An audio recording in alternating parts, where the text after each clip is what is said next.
Bueno, disipado el humo de los incendios y asentados los polvos de los actos violentos que generó el cártel Jalisco Nueva Generación luego de que su líder muriera en un enfrentamiento con el ejército el pasado domingo, ¿qué queda de esta organización? ¿Hacia dónde pueden irse? Pues quienes son todavía miembros de ese grupo delictivo. Vamos a platicar al respecto con José Luis Montenegro, periodista y escritor especializado en seguridad y narcotráfico. ¿Cómo estás, José Luis? Gusto tenerte nuevamente en el programa. Gracias, Pascal. Buen día. Gracias por la invitación a ti. Bueno, pues hay una serie de incógnitas en torno de lo que será pues el futuro de este grupo delictivo, el que parecía haberse convertido en el más importante del país luego del conflicto interno del cártel de Sinaloa. ¿Tú cómo ves las cosas pasado todo lo que ocurrió el domingo? Pues nos vamos enterando, Pascal, de una situación bastante turbia, ¿no? La caída de Nemesio Ceguera Cervantes el pasado 22 de febrero en Tapalpa, Jalisco, nos da a conocer cómo era el modus operandi de la organización criminal más grande de México, lo decías tú, tiene presencia en 32 de las 32 entidades de la República Mexicana. Recordarte a ti y al auditorio que el año pasado el Departamento de Justicia de Estados Unidos, y inclusive la DEA, la Agencia Antidrogas de Estados Unidos, había mencionado que el cártel Jalisco había sido el proveedor y el exportador, vamos a decirlo así, de heroína más grande en el año pasado. Es decir, utilizando las rutas de trasiego de drogas que eran en algún momento las que utilizaba también el cártel de Sinaloa, cuando se gesta esta alianza en 2024, bueno, pues el cártel Jalisco logra penetrar más allá de la demanda que había de fentanilo, bueno, pues incursiona en el mercado nuevamente de la heroína y logra pues posicionarse como esta organización criminal. Insisto, la caída de Mencho deja muchos huecos, deja muchas alianzas al garete y bueno, una lista de sucesores que son más sanguinarios inclusive que el denominado Señor de los Gallos. Algunos cayeron, ya sea, entiendo, ya sea detenidos o muertos. Se ha hablado en estos días del R1. Uh -huh. Y se ha hablado también del padre del Del Tuli. R1, que es el llamado tío Laco, ¿no? Ajá. Y también el Tuli, de quien se refería que todavía no hay una confirmación, ya hay una confirmación oficial, Hugo César Ureña. Sí. Estos ataques coordinados que hizo la Secretaría de la Defensa Nacional con inteligencia provista por Estados Unidos, pues acabó con estos tres elementos. También no está confirmado, pero hablaban de Gonzalo Mendoza Gaitán el Sapo, quien presuntamente también habría muerto en este enfrentamiento con autoridades castrenses. Exactamente. Eso deja como las cosas con todo y que, pues me imagino que son muy confusas. Sí, Pascal, deja al frente, por supuesto, como en esta línea sucesoria a uno que ya se veía venir y por el cual Estados Unidos ofrece una recompensa de $5 millones por información que conduzca a su captura. Me refiero a Juan Carlos Valencia González, el 03. Este hombre es el hijastro, nada más y nada menos que del Mencho. Ya había operado con bastante ahínco al interior del cártel Jalisco y él podría ser evidentemente el que ya esté en este momento, mientras estamos platicando tú y yo, el que esté operando el cártel Jalisco. Se habla también de Audías Flores Silva, el jardinero, otro operador financiero, logístico del cártel Jalisco, que vale la pena mencionar que el apodo del jardinero, este mote, se le atribuye porque hacía de sus víctimas, de sus enemigos o de gente que reclutaban y no acataban las reglas del cártel, pues los asesinaba y le decían el jardinero porque los usaba como abono para las fosas clandestinas o los campos en los que los enterraba. Es atroz. Qué terrible. Hablamos también, Sí. sí, de Heraclio Guerrero Martínez, el tío Laco, que ya mencionábamos este personaje. También se habla de Gonzalo Mendoza Gaitán el Sapo, quien podría sucederlo si es que no fue abatido. Y también Ricardo Ruiz Velasco, el doble R, este personaje bastante interesante porque recordar que dentro de las líneas que ha cooptado el cártel para suministrarse y para adquirir mayor capital económico, pues es el huachicol. Entonces, este personaje, Ricardo Ruiz Velasco, estaría encargado también de algunas de las extorsiones, cobros de piso y el tema del huachicol. Y aclararte, se me había pasado el dato, Audías Flores Silva, el jardinero, y Gonzalo Mendoza Gaitán, estos dos personajes, para quien no los ubique, son los que en algún momento fueron los encargados del rancho Izaguirre, en Teuchitlán, en Jalisco. Estos personajes que reclutaban a jóvenes vía redes sociales, TikTok, Facebook, Instagram o por videojuegos y los capacitaban prácticamente para la guerra, para morir, Pascal. Bueno, ¿qué va a pasar con la red que tejió la organización, que entiendo que era en una suerte de franquicias que le daban pues cierto margen operativo a los grupos locales, claro, con la contraprestación de una cuota, pero digamos, estos grupos se mantendrán unidos o habrá una atomización en tu opinión? Mira, están las dos partes, creo que lo planteas muy bien. Hay un gran capital económico que tiene el cártel Jalisco. Recordar que no es como el cártel, como lo era el cártel de Guadalajara o como lo es el cártel de Sinaloa, ¿no? Dinastías familiares en las que todos obedecen a un mando único o una cabeza central, no. El cártel Jalisco no son estructuras rígidas, son redes nodales con mandos distribuidos y cada uno de esos mandos tiene una autonomía territorial, es decir, a través de células criminales pueden tener el control de ciertas zonas sin que reporten directamente a un jefe, en este caso al Mencho o al 03, a Juan Carlos Valencia González. No es así, es en una especie, si lo comparamos de una empresa transnacional, es como un McDonald's Ujú. que tiene franquicias en todo el mundo y tiene una matriz, en este caso la matriz del cártel Jalisco, pues sería evidentemente el estado de Jalisco. Entonces yo creo que van por eso, por seguir cada quien lucrando con el cártel de las cuatro letras, del CJNG, pero también quien quiera adquirir un liderazgo, te hablaba del jardinero, del sapo, del doble R, por ahí también del 03, cada uno de los personas que quiera adquirir relevancia, pues va a tener que luchar por la plaza y seguramente va a querer crear su propia célula o cártel, como en algún momento ocurrió, Pascal, recordarás, con los Zetas, que era un brazo armado del cártel del Golfo y se convirtieron en un cártel, uno de los más sanguinarios durante el sexenio de Felipe Calderón. Correcto. Hemos visto pues menor actividad criminal después de lo que se vio el domingo y el lunes. Claro, ocurrió ayer lo de Tuxpan, pero finalmente esto parece ir a la baja. Las alertas de seguridad de la Embajada de Estados Unidos fueron levantadas. ¿Tú crees que esta es una calma antes de una nueva tormenta o será que los integrantes de este grupo directivo de plano se han replegado?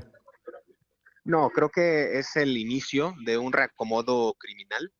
Recordar que históricamente cuando se golpea o se descabeza a un cártel de la droga, pues se atomiza, se fragmenta en diferentes células, lo hemos visto, vimos el caso más emblemático, la caída del Mayo Zambada en esta traición en 25 de julio del 2024, bueno, pues se dividió aún más las fracciones entre Chapos y Mayos, pero entre ellos había diferentes grupos que adquirieron también bastante relevancia. Del lado de la Mayiza, pues el cártel de los hermanos Cabrera Sarabia, del lado de los Chapos, pues hay diferentes grupos aliados también, los Rugrats, los Gillos, los Arzate, pues hay diferentes capos que están contendiendo por esa lucha. Creo que se viene un reacomodo interesante por Ujú. saber quién va a quedarse con la hegemonía, perdón, criminal del cártel Jalisco y también hay que recordar que se viene la Copa del Mundo y también Sí. se vienen elecciones en 2027. Hay dos grandes eventos que podrían inclusive estresar el ambiente en términos de seguridad. Sí, fíjate, justo iba a decirte eso y desde luego sin querer ser ave de mal agüero, pero si tomamos en cuenta que el secuestro del Mayo fue el 25 de julio, pues pasó poquito más de un mes para que comenzara la guerra abierta que estamos viendo en Sinaloa. Es decir, no se inició inmediatamente con el secuestro del Mayo, sino tardó pues unas 5 o 6 semanas en comenzar este conflicto.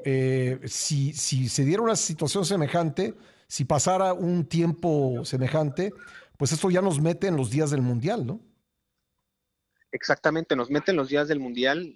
Recordar, exacto, la captura del Mayo, bueno, la entrega fue el 25 de julio del 2024 Sí. y el inicio de la guerra fue hasta el 9 de septiembre del 2024. O sea, sí hubo un margen de maniobra, como dices tú, de semanas Sí. en los cuales se desató la violencia. Ahora bien, vimos que la expresión de violencia en cuanto a poder de asalto, represalias y demás del cártel Jalisco fue en más de la mitad del territorio nacional, Pascal, cosa que no ocurrió en el Culiacanazo con Ujú. la captura de Ovidio en 2019 y con la entrega del Mayo en 2024. Estamos ante una organización mucho más poderosa que no tiene reparo en gastar miles de millones de pesos porque tiene una red extensiva económica de complicidades en diferentes ámbitos. Tiene a los Queenies, que es el principal cártel que le lava dinero a otros cárteles, es decir, tiene el banco criminal más grande y bueno, pues tiene cooptadas muchas complicidades a nivel gubernamental. Entonces, híjole, yo lo veo muy difícil, sí auguro, digo, como dices tú, no quiero ser un ave de mal agüero, pero sí auguro y creo que vamos encaminados hacia una guerra bastante álgida entre cárteles otra vez y entre el Estado mexicano, con el Estado mexicano. Ya, perdón, ¿qué conclusión sacas tú de que uno de los objetivos que vimos el domingo fueron sucursales del Banco del Bienestar? ¿Cómo entender eso? Fíjate, yo la apunté en diferentes medios, incluidos este Pascal. Hubo 25 bancos del bienestar quemados en Michoacán, Ajá. 20 en Jalisco, 5 en Zacatecas, 2 en el Estado de México y uno en Guanajuato. Creo que hay una ruptura clara del cártel Jalisco con el Estado. Yo lo veo de esa manera. Creo que no se puede indicar a qué objetivos ataca directamente si es que no tuvo una relación con. ¿A qué me refiero? Que es muy probable que dentro de sus líneas de alianzas o de compadrazgos haya existido una connivencia muy estrecha entre el cártel Jalisco y el Estado mexicano. Insisto, fue un acto simbólico, un acto de irreverencia, así como cuando hay protestas y se rayan ciertos monumentos o ciertos establecimientos son atacados. Ujú. Recordemos el conflicto de Gaza y bueno, otros tantos, en el caso de Venezuela también, la extracción de Maduro, pues se han atacado en la Ciudad de México y en otros lugares, pues ciertos lugares emblemáticos. Entonces yo creo que eso obedece más a una tónica de venganza, de mensaje, de represalia, y bueno, pues esperemos que esto no escale a diferentes órdenes de gobierno, ¿no? Quizás Ujú. algún edificio gubernamental o alguna plaza comercial, esperemos que eso no suceda, porque de por sí ya hablamos de narcoterrorismo, Pascal, creo que estos actos sí ahondarían más en un ataque directo contra el Estado mexicano, ¿no? Sí, oye, la estrategia de quemar tiendas de conveniencia que lo hicieron en muchos lugares, ¿tú le ves alguna lógica particular? No, creo que son ataques ahí masivos, ¿no? Para generar miedo, para infundir terror a la población. Muchas veces son, entre más grandes son los establecimientos, bueno, pues pueden ellos, vamos a decirlo de mala manera, pues colgarse una medalla de lo que ellos pudieron hacer en ese momento, ¿no? Ocurrió en el Culiacanazo, cuando bloquearon ciertas calles, cuando quemaron ciertos plazas, ciertos establecimientos, y ellos se vanagloriaban de estos actos infames que realizaron a costa de la tranquilidad, de la paz del pueblo sinaloense. Ocurre lo mismo en el estado de Jalisco. Ocurrió en el estado de Jalisco y en otros estados. Bueno, el uso de la violencia ha sido una característica de este grupo, a diferencia de, pues a lo mejor cárteles más añejos. Sí, tú mencionabas el de los Zetas, desde luego, hay ese antecedente, pero a diferencia del cártel Jalisco Nueva Generación, me parece que los grupos delictivos del pasado, el crimen organizado del pasado era, eh, pues, más discreto o menos proclive a usar este tipo de violencia. Totalmente, creo que la violencia se ha convertido en un capital criminal para esta organización. Es decir, el miedo fue vendido, el miedo fue infundido, el miedo era la norma por parte de esta organización y lo supo capitalizar de una manera extraordinaria. Es decir, cómo pues con amenazas, con diferentes extorsiones, cooptando ciudades, de alguna manera aterrorizando a los sectores más vulnerables del país y también pues afectando a las áreas económicas y sociales del estado de Jalisco. Recordar que no solo es el crimen organizado, hay diferentes tipologías enmarcadas en la delincuencia organizada que estos grupos han podido sacar rentas, me refiero inclusive a la extorsión, valga la redundancia, Ujú. al tema de la trata de personas, trata de migrantes, es decir, hay. Hoy creo que estamos perdiendo la comunicación con José Luis Montenegro. Vamos a tratar de restablecerla. Es interesante lo que nos está diciendo, porque bueno, sí parece haberse tranquilizado las cosas, hay que decirlo como es, y qué bueno, no ha habido realmente muchos bloqueos nuevos en carreteras, no ha habido incidentes fuera del que ya le relatamos que ocurrió en Tuxpan, Jalisco, pero pues tampoco se ve un desmantelamiento mayor ni de la capacidad económica, ni de la capacidad de fuego, ni de los vínculos entre los criminales con funcionarios. Le comentaba a la audiencia, José Luis, que algunas aristas que no parecen moverse mucho las cosas es que no parece haber habido en estos días, que son pocos los que han pasado desde el domingo, una afectación económica importante, una ruptura de vínculos con instituciones, con servidores públicos, tampoco pues un decomiso de armas mayores. Entonces todo eso pues sigue latente, ¿no? Porque lo refería hace un momento, el descabezar a una organización como lo es el Cártel Jalisco a través de la captura y después la muerte del Mencho no significa que se va a desestructurar o a desmantelar la misma. Lo he referido en diferentes análisis, tienen que ir por el andamiaje financiero que permite el, la redistribución, ¿no? Por ejemplo, de armas, la redistribución de bajas, el nuevo reclutamiento.